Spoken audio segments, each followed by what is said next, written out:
Hello, and welcome to the first ever High Five show. The concept, if you don't know already, is very simple. Basically, I give you a new top 5, or high 5 if you will. You watch the video, rate it, comment it, whatever. If you were happy with it, tell me. If there was something that you think wasn't right, or you think there was something missing from it, blah blah blah blah blah. Just basically challenge my high 5.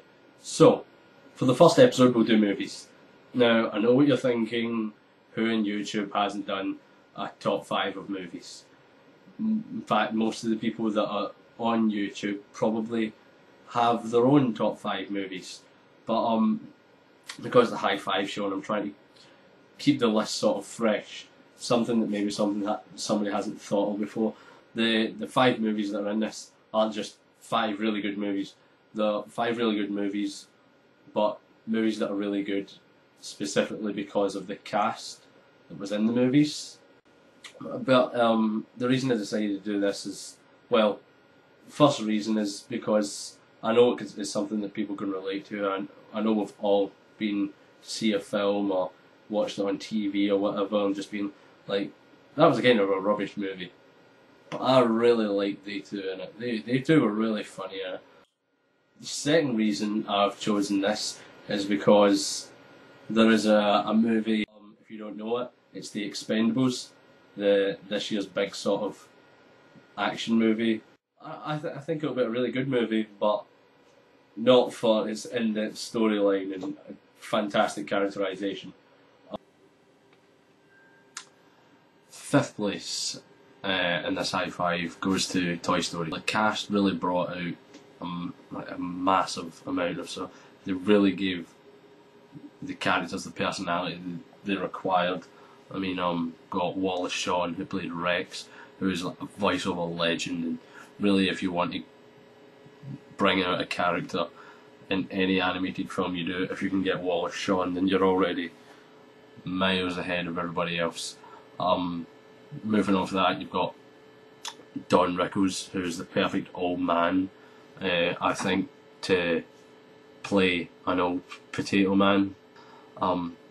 Moving on even further, we've got John Ratzenberger, another voiceover legend, who basically John Ratzenberger is the kind of guy that when you put him in a role, he tends to sort of make it. He makes the character. If you know who he is, then you'll know, yeah, that guy's awesome.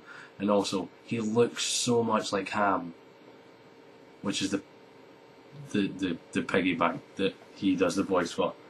Not like he looks like bacon, because, well, that's weird. Film number 4 in this high 5 is Smoking Aces. Smoking Aces is actually a film that I just seen recently, and was completely blown away by it. To start with, we've got Ray Liotta. It was nice to see him for a start, and in a mafia-related movie where he wasn't actually in the mafia, because I don't actually remember seeing that ever. Then moving on, we got Ryan Reynolds, who another actor that was nice to see him not be himself. Usually he plays just major comedy roles, even in a sort of semi-serious role of being in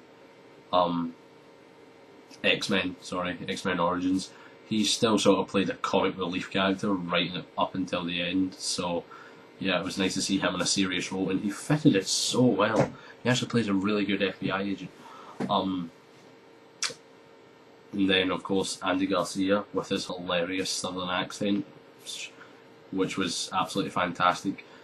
Andy Garcia in a sentence with the word y'all in it is something that I never thought I'd see on screen. So it was nice to sort of see those two married together, and once again played his part exceptionally. And then of course we've got Jeremy Piven, another guy who's sort of more known for his comedy roles, playing quite a serious sort of character, you know, semi-serious, still quite jokey, but in a very sort of black comedy and serious sort of way. Final actor to talk about for Smoking Aces was Jason Bateman, who probably has small parts in it, probably made the film for me. Coming up with hilarious one-liners like, I'm really getting the hairy eyeball off that guy. The other one, which is probably the most amazing thing that Jeremy Piven's has ever said. Exact quote: "Please, please, please, rape him if that's possible." Number 3 in this high five is True Romance. For casting, you know, Christian Slater and Patricia Arquette playing the 2 lead roles. At that time, 2 young stars who were sort of out to make a big name for themselves. They slipped right into the roles and made the characters so fantastic and just so likeable and real. Then of course we've got Brad Pitt. If you haven't seen the film, then I'll let you know that Brad Pitt is actually like a long-haired stoner who basically just sort of sits and just really through his scenes just sort of yeah and that's pretty much his part.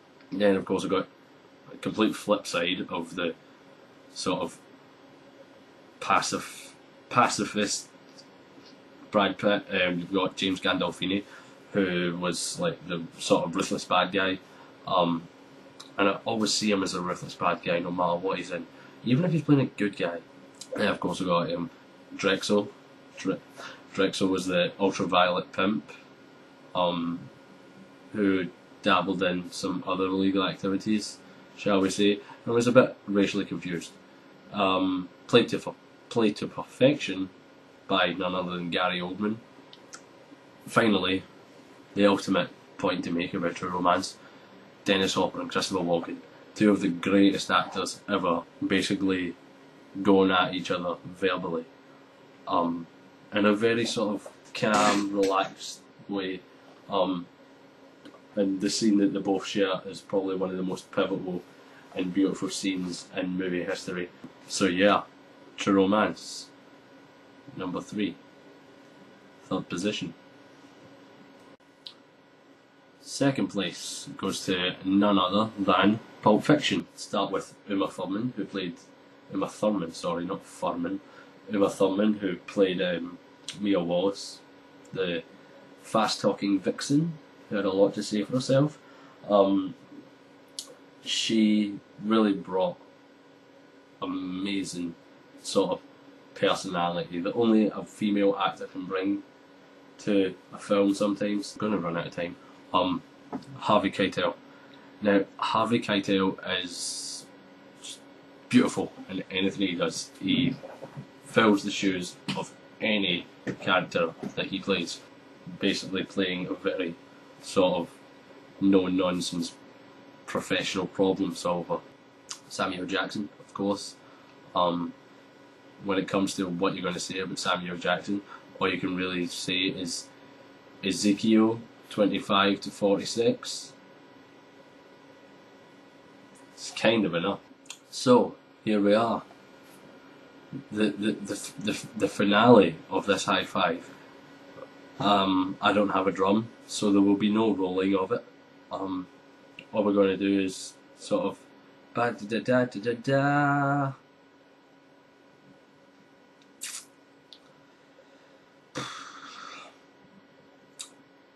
Yeah, so number 1 in this high five, of course, none other than Reservoir Dogs. Now, unlike the 4 before it, I refuse to list who in the cast made this film what it is, which is a masterpiece, and I also refuse to list why they made it a masterpiece. If you don't know, it's because you haven't seen it, and if you haven't seen it, then it's a problem you've got to work out on your own, and stop being such a pansy, I suppose. That's quite mean. I apologise for that, but yeah, stop being a pansy. Yeah, but Reservoir Dogs had pretty much everything that a film needs. It's got humour, it's got suspense, it's got horror, it's got action, it's got fantastic dialogue, it had an amazing story, great twists, lovable characters, and the whole story really drew you in, and every cast member sort of supplied what what the film required of them, which is what made it's what made it top the list, honestly. And what I also love about the film, not that it's really related in anything in any way to the sort of hi-fi, but I love the fact that this film cost roughly about $50,000, which goes to show you money isn't everything, James Cameron. Well, that's us for this episode of the High Five Show. I hope you enjoyed watching it as much as I enjoyed making it, and I look forward to making another one. Like I said at the start of the video, if you have any problems, not so much problems, but if you have any difference of opinion, problems suggest that you're very angry. If you have a difference of opinion about my opinion in this episode, leave me a little comment below, or over there, or up there, because I know YouTube is constantly changing, and I just can't tell where it's going to be tomorrow. So just leave a comment. Leave a comment in the closest comment box to the video. So, thanks for tuning in. Hope to see you again another time. But until then, I'm off to work. See you later. 'Cause I'm just a one-man travelling band, writing down poems in the back of my hand. Hoping that one day you will understand me. I'm not saying the 5 movies I'm about to talk about don't have great storylines and or great characterization. They do, but they will.